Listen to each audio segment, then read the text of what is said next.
Vamos a ver el tema de cómo se construye un índice de precios al consumidor. Lo primero que debemos de hacer es definir qué es un índice de precios al consumidor. Como estamos viendo aquí en la pantalla, este es un indicador económico que mide a lo largo del tiempo la variación promedio de los precios de una canasta de bienes y servicios representativas del consumo de los hogares del país. Esta definición es la definición que da para índices de precios al consumidor el Instituto Nacional de Estadística, Geografía e Historia, que es de Geografía, Instituto Nacional de Estadística y Geografía, el INEGI, más conocido por el acrónimo de INEGI, y la de abajo, que es otra definición casi igual o muy parecida, es la definición que da el Banco de México para este indicador económico. El Banco de México es el banco central.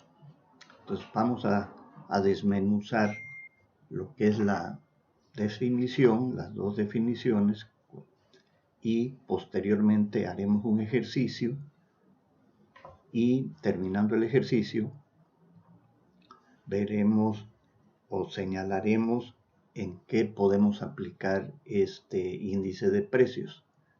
Ya en la sesión sabatina haremos algunos ejercicios de aplicación y como siempre, lo relacionaremos con el derecho, donde aplicamos esta herramienta que estamos aprendiendo hoy. Entonces, tenemos aquí que el índice de precios, dice, es una variación promedio de los precios de una canasta de bienes y servicios representativos del consumo de los hogares mexicanos. El INEGI levanta una encuesta bianual donde determina cuáles son los principales bienes y servicios que consume una familia típica mexicana. Entonces, de ahí sale a qué canasta o a qué tipo de bienes y servicios se le va a dar seguimiento a sus precios. Los precios que el INEGI recoge para calcular este índice son los precios que prevalecen en el mercado. O sea, tiene gente específicamente para esta labor. Van al súper, van a una tienda de la esquina de algunas ciudades seleccionadas del país y llevan una lista de los bienes y servicios a los cuales se les va a dar seguimiento y toman el dato del cálculo. Esto se hace quincenalmente, esta labor se hace quincenalmente. Para los detalles de este proceso hay una bibliografía que está en Eminos, ¿no? Pues bien, una vez que estos precios son recabados, los precios de los bienes y servicios de la canasta, digamos la canasta a la que se le va a dar seguimiento, que como ya dijimos se determinó a través de una encuesta de ingreso-consumo del INEGI, lo que se hace es obtener un promedio de estos precios. Pero no es un promedio simple, es un promedio ponderado. ¿Cuál es la diferencia entre un promedio simple y un promedio ponderado?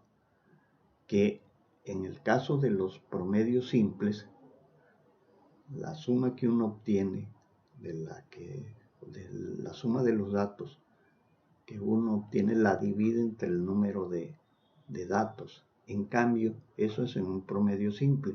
En cambio, en un promedio ponderado, depende de qué peso tenga cada uno de los datos en el total, y con eso se va a ponderar el precio. Para ser más claro, vamos al ejemplo. Para ver. Vamos al ejemplo del cálculo. Tenemos aquí dos tablas con los mismos productos, huevo, frijol, tortilla, etcétera, que estamos viendo, los mismos productos y un servicio. Dos servicios, pasaje y renta de vivienda. Estos datos son a dos fechas, cada tabla cada tabla recaba la información a una fecha específica. Esta es el 31 de julio y esta es el 31 de julio también, pero una del 2018 y otra del 2019. Entonces, sucede que estos son los precios recabados por el INEGI. ¿Cuánto cuesta el huevo? ¿Cuál es el precio, del huevo? Precio del frijol, de la ropa, calzado, etc. Si nos damos cuenta, son los mismos tipos de bienes que en la tabla, los mismos tipos de bienes en la tabla del 2019 que en la tabla del 2018. Ahora,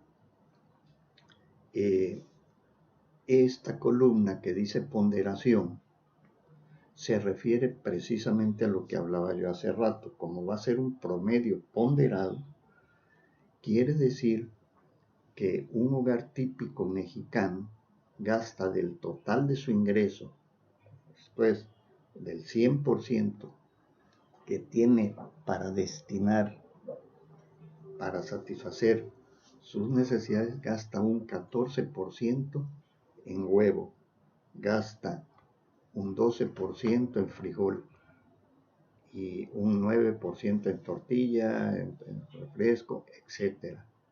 Y así se completa la suma de todos ellos, de todas las ponderaciones de cada uno de los bienes y servicios, completa el 100%. El 100% obviamente es el total que tiene para gastar, o sea, de cómo va a asignar su ingreso a las distintas necesidades que tiene, ¿no? o parte de las distintas necesidades que tiene. Entonces, para calcular el índice, ¿qué se hace? Bueno, primero se hace un cálculo del precio ponderado al multiplicar el precio del producto, en este caso el huevo, por lo que la gente destina de su ingreso, el porcentaje que un hogar mexicano, una familia típica destina para la adquisición de este producto, que en el ejemplo que estamos viendo es del 14%, esa operación 50 por 0.14 nos da el precio ponderado del huevo. Y así el mismo procedimiento de cálculo lo hacemos para los demás bienes. Frijol 19.50 por 12%, tortilla 16 por 0.9, y al final se hace una sumatoria de todos los precios ponderados. Esa sumatoria de los precios ponderados es lo que se denomina un índice de precios. Este índice de precios, que estamos aquí reseñando su procedimiento de cálculo, sería un índice de precio cortado o calculado al 31 de julio del 2018, o sea, al final del mes de julio. Ahora, vemos en la siguiente tabla que están los datos a una fecha específica, que es el 31 de julio del 2019. Sucede lo mismo, ¿no? O sea, para calcular el índice de precios, lo que se hace es primero obtener los precios ponderados, de todos los bienes que se a los que se le da seguimiento de los bienes de esa canasta. Ojo, no es una canasta básica, es una canasta o cesta, dicen algunos libros, cuya traducción está muy españolizada, a la que se le da seguimiento. Bueno, entonces, como ya lo mencioné, se aplica el mismo procedimiento de cálculo. El precio que está en el mercado de ese bien, como lo compran la mayoría de los consumidores, multiplicado por la ponderación, con esa operación obtenemos el precio ponderado. Una vez que obtuvimos los precios ponderados de todos los bienes que están incluidos en la canasta y los sumamos, vamos a obtener el índice de precios para esta fecha específica, que en este caso es julio 31 del 2019. Esto es lo que nos arroja esos cálculos. Vemos aquí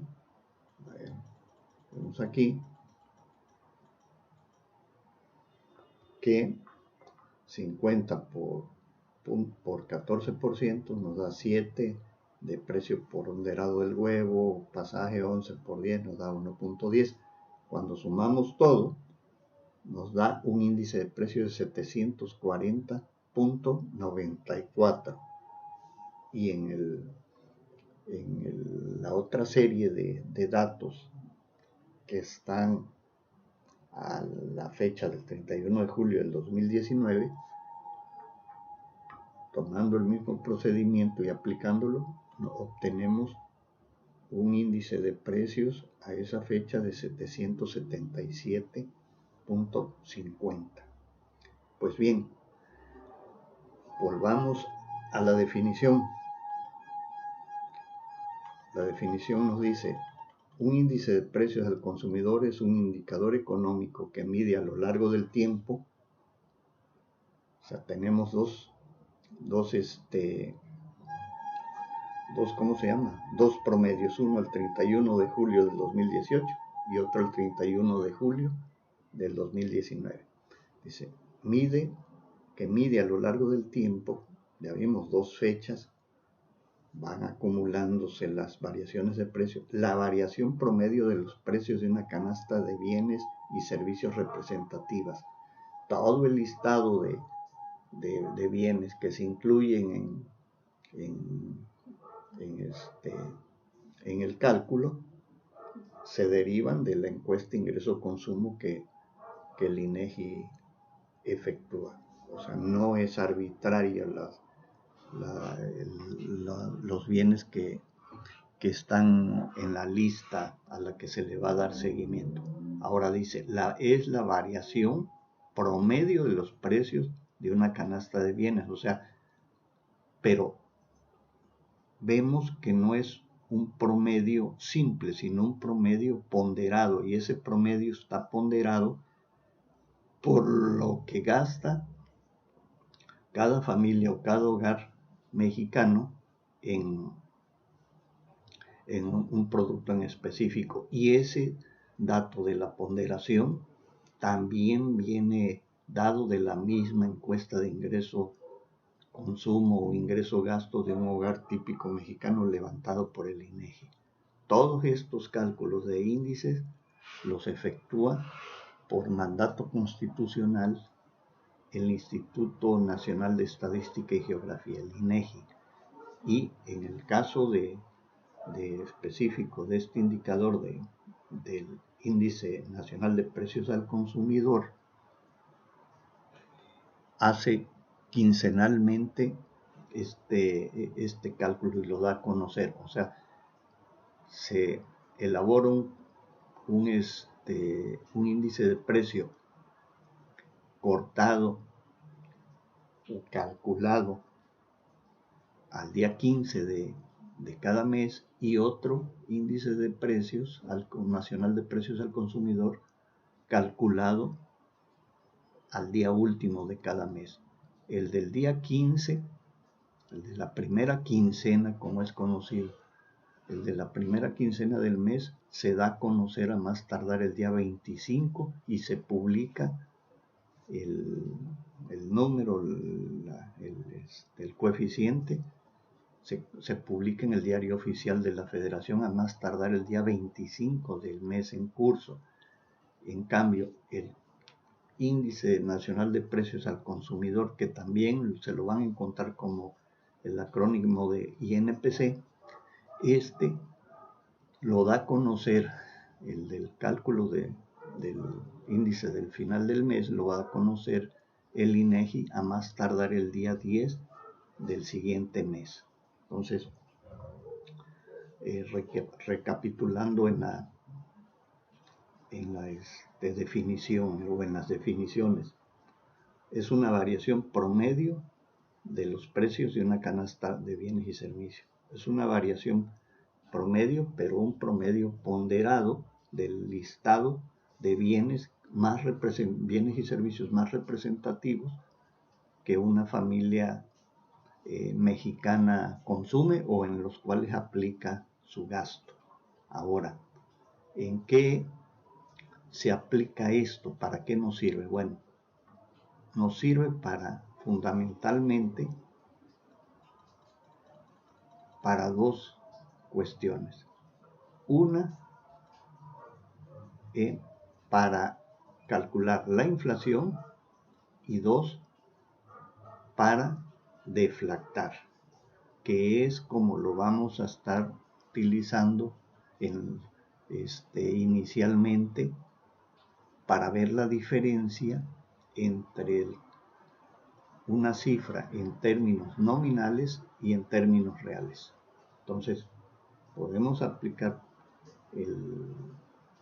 utilizar los índices de precios para calcular la inflación, pero también para quitar la inflación de una cifra. Pero eso lo vamos a ver en más detalle en la sesión sabatina respectiva que vamos a tener próximamente. Entonces, con esto estamos